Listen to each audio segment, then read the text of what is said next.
idol, what's up sa inyo mga idol? Kaya hindi tayo gaano nakapag-live ngayon.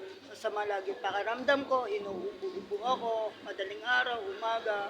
Ngayon magpapacheck up tayo. Abangan nyo, mga alas 2 magpapacheck up tayo dito. Abangan nyo yan mga idol, pa-check up ako.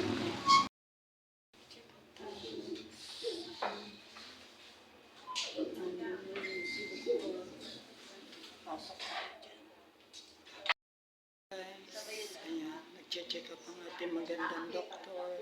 Ayan. Sunod na tayo dyan. Check up.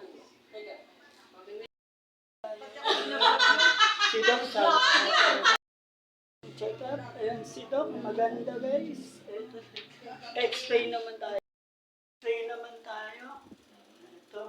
Ayan, sinusukat na yun. Ito, mag-x-ray na tayo. Malalaman natin kung anong sakit ko. Kasi panay tahol eh. No, yun lang. X-ray mga idol. Ito na naman, tahol na naman tayo. And hintayin na lang natin yung resulta ng x-ray ko. Thank you guys. Love you all.